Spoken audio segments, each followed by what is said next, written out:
Hi అండి, నేను doctor Anitha Chaganti, neonatologist at Aster Ramesh hospital Guntur. ఈ బేబీ మన baby of puja.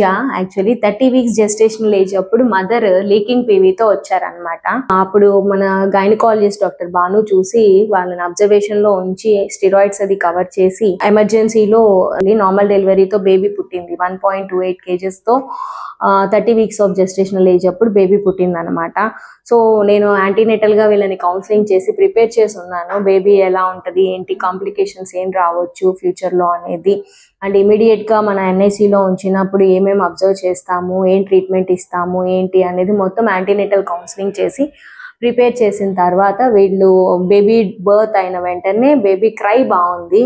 Fortunately baby active గా ఉంది, క్రై బాగుంది, బట్ రెస్పిరేటరీ డిస్ట్రెస్ ఉందన్నమాట. సో బేబీని మనం ఎన్ఐసికి షిఫ్ట్ చేసి ఎన్ఐసిలో బేబీకి సిపాప్ సపోర్ట్ అవసరం పడింది. ఒక 2-3 days సిపాప్ సపోర్ట్ ఉంచి తర్వాత హెచ్ఎఫ్ఎన్సి, దాని నుంచి రూమ్ ఎయిర్కి వితిన్ 5-6 days లో బేబీ రూమ్ ఎయిర్కి వచ్చేసింది అనమాట.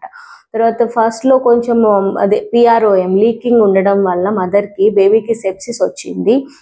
దాన్ని యాంటీబయాటిక్స్ తో మనం ఒక 5-6 days ట్రీట్ చేసాము. బేబీ చాలా బాగా ఇంప్రూవ్ అయిపోయింది. ఫస్ట్ స్పూన్ ఫీడ్స్ ఇవ్వలేం కాబట్టి మనం ఐవీ ఫ్లూయిడ్స్, తర్వాత మెన్ ఫీడ్స్ అంటాము, కొంచెం కొంచెంగా ఫీడ్ స్టార్ట్ చేసి స్లోగా అప్గ్రేడ్ చేసుకుంటా వెళ్ళాము. తర్వాత బేబీ యాక్టివిటీ బాగుండి ఇంప్రూవ్ అయ్యి 34 weeks జెస్టేషనల్ ఏజ్కి వచ్చేటప్పటికి సకింగ్ స్వాలోయింగ్ రిఫ్లెక్స్ డెవలప్ అయ్యాక స్పూన్ ఫీడ్స్ ఇచ్చాము. అవి కూడా బేబీ బాగా టాలరేట్ చేసింది. మదర్ని ట్రైన్ చేసాము, కేఎంసీలు ఇస్తూ ఉన్నారు. బేబీ వెయిట్ ఇంప్రూవ్ అవటంతో మనము బేబీని చాలా త్వరగా అంటే 26 or 27 daysకే 34 weeks ఆఫ్ జెస్టేషనల్ ఏజ్కే డిశ్చార్జ్ చేయగలిగాం అనమాట. అండ్ బేబీ చాలా బాగుంది. ఇప్పుడు ఫాలోఅప్కి వచ్చారు. అరౌండ్ 2 months ఆఫ్ బర్త్ అనమాట. ఇప్పుడు baby taking spoon feeds well and gaining weight 2.5 kgs వెయిట్కి వచ్చింది. అండ్ బేబీకి హియరింగ్ స్క్రీనింగ్ అయ్యింది, perfectly normal. And ROP screenings కూడా బాగున్నాయి, ఫాలోఅప్లు అవుతూ ఉన్నారు.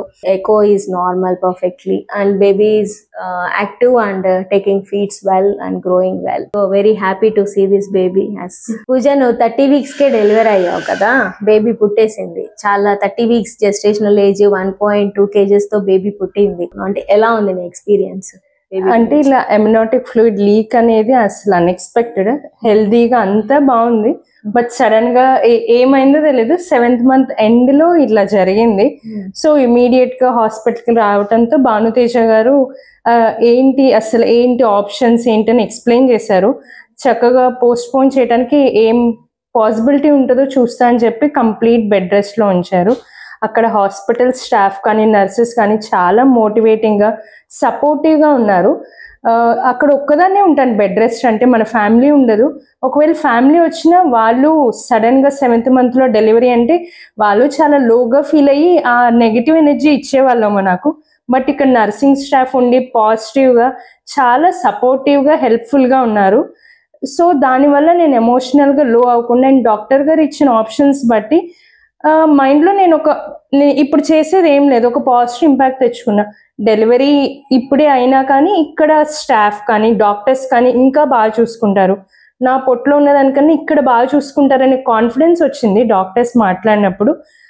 గైనకాలజిస్ట్ భానుతేజ గారు కానీ డెలివరీ ప్రాసెస్ ఎక్స్ప్లెయిన్ చేశారు. అండ్ మా హస్బెండ్ వీళ్ళ ద్వారా పీడియాట్రిషియన్ ఎవరెవరు ఉన్నారు, వాళ్ళు ఏం ఆప్షన్స్, ఎట్లా కాంప్లికేషన్స్ ఏముంటే వాళ్ళు ఎలా కేర్ చేస్తారనేది ఒక ఐడియా వచ్చింది.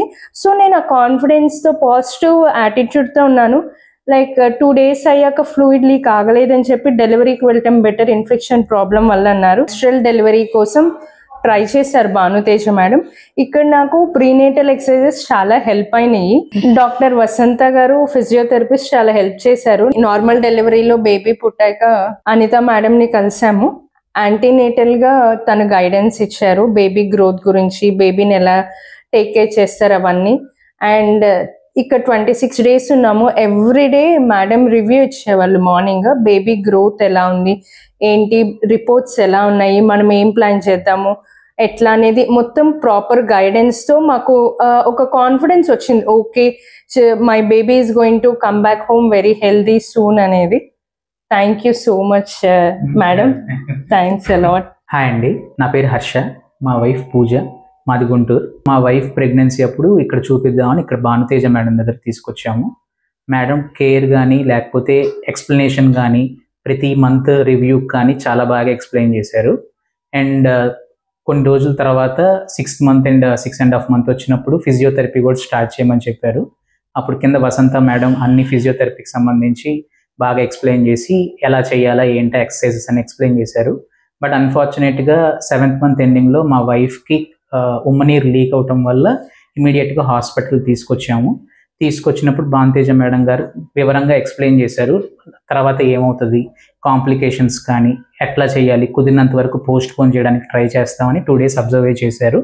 బట్ ఉమ్మనీరు లీక్ అవటం మళ్ళీ స్టార్ట్ అవుతూనే ఉంది కాబట్టి ఆపరేషన్ చేశారు. ఫ్రీ డెలివరీ కుదిరినంత వరకు ట్రై చేద్దాము, కాని పక్షాన అప్పుడు సిజేరియన్ చేద్దామన్నారు. తీరా చూస్తే లక్కీగా ఫ్రీ డెలివరీ చేశారు. బేబీ కొంచెం అండర్ వెయిట్గా పుట్టింది అండ్ ప్రీటర్మ్ బేబీగా పుట్టింది. అరౌండ్ 1.28 kgs పుట్టింది పాప. సో అప్పుడు మేడం అనిత మేడం వచ్చి ఇలా కౌన్సిలింగ్ లాగా చెప్పారు.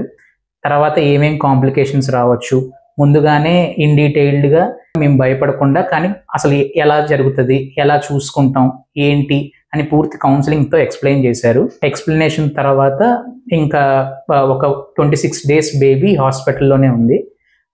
సో ఫస్ట్ మేము బాగా కంగారు పడ్డాం, ఎట్లా ఉంటుంది, ఎట్లా చూసుకుంటాము ఏంటా అని. బట్ ప్రతిరోజు మార్నింగ్ మేడం కౌన్సిలింగ్ ఇచ్చేవాళ్ళు. బేబీ రోజు అబ్జర్వేషన్స్ చేస్తూ అసలు ఏం చేస్తుంది, బేబీ వెయిట్ పెరుగుతుందా, అండ్ బేబీకి ఇంకేమన్నా మోషన్స్ కానీ అట్లా అవుతున్నాయా లేదా, నీట్గా ఉందా లేదా, అండ్ రిపోర్ట్స్ కానీ ఏదన్నా ఎన్ఎస్జీ టెస్ట్ కానీ లేకపోతే ఎకో టెస్ట్ కానీ ఫ్రీక్వెంట్గా ఏ టైంలో ఎప్పుడు తీసుకోవాలి, ఎప్పుడు చేయించాలి అన్నీ చేయించారు. ఇక్కడ రమేష్ హాస్పిటల్లో ఉన్న యాడెడ్ అడ్వాంటేజ్ ఏంటంటే మనం ఎక్కడికి ఏ ల్యాబ్కి ఎటు తీసుకెళ్ళక్కర్లేదు. ఇది ఒక one of the multi speciality hospital in Guntur కాబట్టి ప్రతిదీ ఇక్కడే దొరుకుతాయి. సో నాకు అంత స్ట్రగుల్ అనిపించలేదు. సో అదొక యాడెడ్ అడ్వాంటేజ్. అండ్ మేడం కూడా డీటెయిల్డ్గా ఎక్స్ప్లెయిన్ చేశారు. ఏదన్నా ఇష్యూస్ ఉన్నా, ఏదన్నా కాంప్లికేషన్స్ ఉన్నా ఇట్లా ఉంటుంది, దీనివల్ల ఇలా చేస్తాము. ఫస్ట్ పైప్తో ఫీడింగ్ ఇచ్చారు, దాని తర్వాత కేఎంసీ ఇవ్వటం కానీ, మదర్ని కేఎంసీ ఇవ్వటం కానీ, ఒకవేళ తనకు కుదరకపోతే నాకు కేఎంసీ ఇప్పించడం కానీ అలా చేసి బేబీ వెయిట్ గెయిన్ అవడానికి చాలా హెల్ప్ఫుల్ అయింది అదొకటి.